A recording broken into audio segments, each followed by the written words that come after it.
Welcome to second unit, the extension of the British rule. Through Carnatic wars, the English had made other European countries not to challenge them in India. ಬ್ರಿಟಿಷರು Carnatic ಯುದ್ಧಗಳ ಮೂಲಕ ಭಾರತದಲ್ಲಿ ಯಾವುದೇ Europe ದೇಶಗಳು ತಮ್ಮ ಎದುರಾಳಿಗಳಾಗಿ ನಿಲ್ಲದಂತೆ ಮಾಡಿದರು. They gained complete political control over Bengal through Plassey and Buxar battles. Plassey ಮತ್ತು ಬಕ್ಸಾರ್ ಕದನಗಳ ಮೂಲಕ ಬಂಗಾಳ ಪ್ರಾಂತ್ಯದ ಮೇಲೆ ಸಂಪೂರ್ಣ ರಾಜಕೀಯ ನಿಯಂತ್ರಣ ಸಾಧಿಸಿದರು. By 1765, they had gained control most of the eastern parts of India. 1765ರ ಹೊತ್ತಿಗೆ ಬಹುತೇಕ ಪೂರ್ವ ಭಾಗದ ಭಾರತದ ಮೇಲೆ ಪ್ರಭುತ್ವ ಸಾಧಿಸಿದರು. Since the Maratha and Mysore states were dominant in southern and western part of India. ಆದರೆ ಭಾರತದ ಪಶ್ಚಿಮ ಮತ್ತು ದಕ್ಷಿಣ ಭಾಗಗಳಲ್ಲಿ ಮೈಸೂರು ಮತ್ತು ಮರಾಠ ರಾಜ್ಯಗಳು ಪ್ರಬಲರಾಗಿದ್ದ ಕಾರಣ the hold of the British was restricted to Bengal and Bombay regions only. ಅವರ ಆಟಾಟೋಪ ಬಂಗಾಳ ಮತ್ತು ಬೊಂಬಾಯಿಗೆ ಸೀಮಿತಗೊಂಡಿತ್ತು. Hyder Ali and Tipu Sultan of Mysore, along with the Peshwas of Marathas, were the only impediments in the path of expansion for the British. ಬ್ರಿಟಿಷರ ಮುಂದಿನ ವಿಸ್ತರಣಾ ನೀತಿಗೆ ಅಡ್ಡಿಯಾಗಿದ್ದವರು ಮರಾಠ ಪೇಶ್ವೆಗಳು ಮತ್ತು ಮೈಸೂರು ಸಂಸ್ಥಾನದಲ್ಲಿ ಅಧಿಕಾರಕ್ಕೆ ಬಂದ ಹೈದರ್ ಅಲಿ ಮತ್ತು ಅವನ ಮಗ Tipu Sultan. The others were Sikhs in the northwestern region.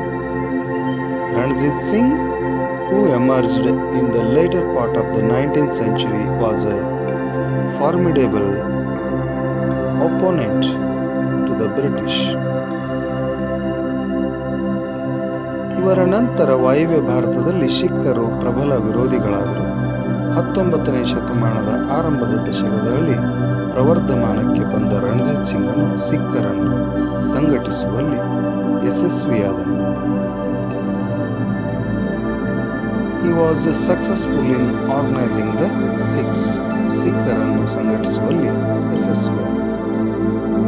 The British also waged repeated wars from the mid of 18th century to mid of 19th century to extend their empire in India. ಬ್ರಿಟಿಷರು ಭಾರತದಲ್ಲಿ ತಮ್ಮ ಸಾಮ್ರಾಜ್ಯ ವಿಸ್ತರಣೆಗಾಗಿ 18ನೇ ಶತಮಾನದ ಮಧ್ಯಭಾಗದಿಂದ 19ನೇ ಶತಮಾನದ ಮಧ್ಯಂತರದವರೆಗೂ ಮೇಲಿಂದ ಮೇಲೆ ಅನೇಕ ಯುದ್ಧಗಳನ್ನು ಕೈಗೊಂಡರು. Apart from this, they also annexed various kingdoms with cunning policies like subsidiary alliance and the doctrine of lapse. ಅದರಂತೆ ಸಹಾಯಕ ಸೈನ್ಯ ಪದ್ಧತಿ ಮತ್ತು ದತ್ತು ಮಕ್ಕಳಿಗೆ ಹಕ್ಕಿಲ್ಲದಂತಹ ಕುಟಿಲ ನೀತಿಗಳನ್ನು ಅಳವಡಿಸಿಕೊಳ್ಳುವ ಮೂಲಕ ಉಪಾಯವಾಗಿಯೂ ಭಾರತೀಯ ರಾಜ್ಯಗಳನ್ನು ಬ್ರಿಟಿಷರು ಕಬಳಿಸಿದರು. During this period, the British waged 3 Anglo-Maratha wars, 4 Anglo-Mysore wars, and 2 Anglo-Sikh wars.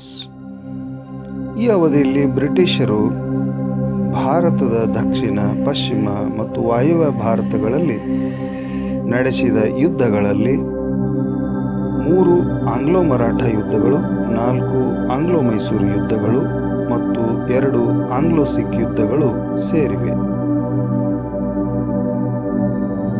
Since the Anglo-Mysore wars discussed in Unit 4, here we shall understand the wars of British with Marathas and Sikhs.